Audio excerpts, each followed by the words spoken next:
Hey everybody, Astron here today doing a review on this Bandai Lord Drakkon figure. This figure is unfortunately released for Power Morphicon, so if you were to go to the con and pick one up, good job. But if you didn't, unfortunately you might need to go either third-party sites like eBay or maybe some Facebook groups that sell it. And I've been seeing the price range around from 90 to 120, so it's not as crazy high just because I believe they had this figure retail for 40 or 50 at the con. So yeah, let's get this review going now. Right here we have the front cover of the box. And you can see here that, Lord Drakkon just being a badass by sitting in his throne. You got the Power Morphicon stamp, and you got the 25-year anniversary stamp. And then, wait, what's this? What is underneath? It is Lord Drakkon under the box. Looking awesome. This figure is really awesome. I mean, I never picked up a lot of the Bandai Rangers, but this one I had to, just because the Lord Drakkon figure is so cool, and if you read the Shatter series, it's really crazy. So yeah, let's get back to the box. Sorry. Here's front of the box. Here's the side of the box. And then in the back of the box, it shows the story of Lord Drakkon and has a picture of the figure itself. And how this box comes is that normally it will come with this slip-on that will go inside the box. And this is actually the box, like the retail ones. So yeah, that's it for the boxes. Now let's get to the figure, because that's what we're all waiting for. So right here, Lord Drakkon comes with three accessories actually, and that is it. He comes with his sword, and then he comes with his dagger, and then he comes with his holster. Now to place the holster, you just have to move his arm, put it in this little hole, then you can put in the dagger. And there you go. Now, so the paint app for the sword and the dagger, it's actually really well done. Let's put this guy standing. You can see here that they did a good job on the decal and the graving. And I don't know if it's mine, but it's a little going to the right. But I mean, that's what we have heat gun for, or just push and force. But yeah. Let's put it back in there. Now, as for the sword, it is awesome. You can see that they put a really good detail on the face of the lion, and just the engraving, you can actually feel the groove. They're really well done. Now, as for the figure, its paint apps, it's pretty much spot on how Lord Drakkon looks. It catches the evil look of him, and how his design is just so wicked. My only concern is that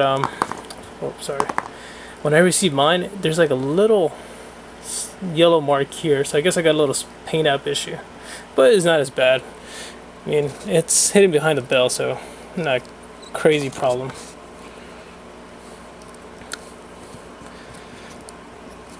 Now, as for articulation, he can not tilt, but he could go a little down, go up.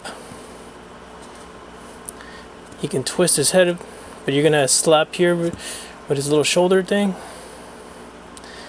So be careful, try not to do a lot of, spins. As for the arms, you cannot go around because the shoulder pad is on. And I don't know if you can actually take it off. I wouldn't want to try that because I don't want to damage it. But you can go that high. You can raise your arm that high. And you can raise it back really good. Now, as for arm swivel, he does have it. He can twist it with no problems. He does have double jointed, but it stops right there just because right here the gauntlet blocks it from going any higher. But there is no gauntlet swivel, so that's it. Now, as for hand joint swivel, swivels are no problem.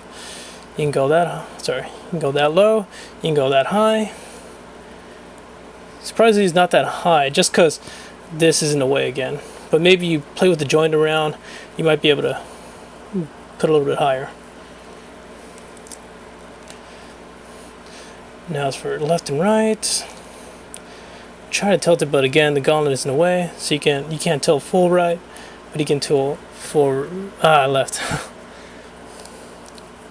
Now, as for ab crunch, that's really good. I mean, if it wasn't for this in a way, you can go lower, but you can go really way back. You can even show that Lord Drakkon butt. Check it. no shading.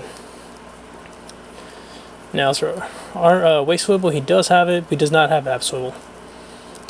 He can bend his legs all the way for Van Damme. He can kick this up. He can kick back that low. But he does have good double jointed knees. And again, if this was in the way, you'll be able to go back. He does have thigh swivel. And as for ankle pivot, he has some good ankle pivot. You just need to play around with it a little bit because mine came a little bit dry. You can go that high with your ankle. You can go that low. He does not have boot swivel, so don't try to play around with that part. Now, as for hand joints, that's the interesting thing. You can like pop out the hands, but there are no extra hands, which feels kind of like a waste because you're like, you know, you would love to have extra hands for this figure. Maybe some customizer out there can throw in some Marvel Legends hands and kind of make a custom lining right there. Another thing I want to mention is the belt. It looks really good on this figure. Like you can touch it and you feel the graving of the middle and the little Lord Drakkon emblem. And then when you come to his head, it just feels really cool. Like the little jewel here is actually his own little cast piece. The face, the mouth plate, really nice. Now as for popping heads, I never tried to pop out a Bandai's Power Rangers head, and I don't want to start now. But I'm assuming if you do pop it out, you could have swapped it with some heads.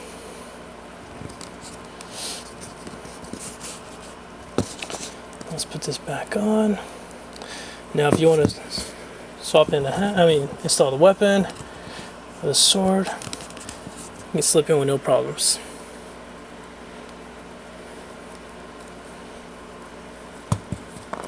As for the dagger, should fit with no problems as well.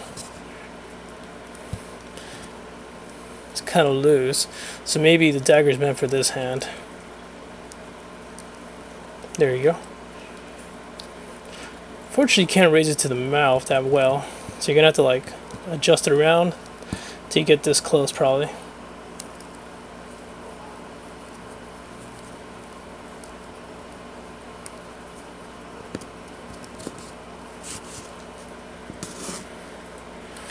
Now let's do some scale comparisons. Of course, we want to start off with the Fig Arts Power Rangers, and here we have it next to the Blue Ranger, and you can really see here that this figure probably stands around 6.2 inches, and of course Fig Arts ones are always kind of tiny. Don't look down, Blue Ranger. You're going to Hasbro now. Yay! Then we're going to put it next to Marvel Legends, Carnage,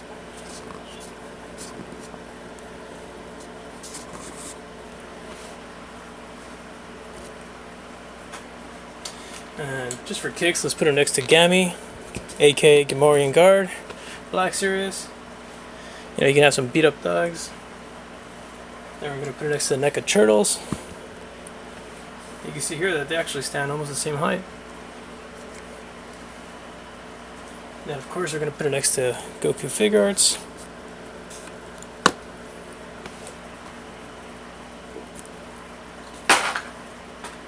And last and least, next to the Masco Batman.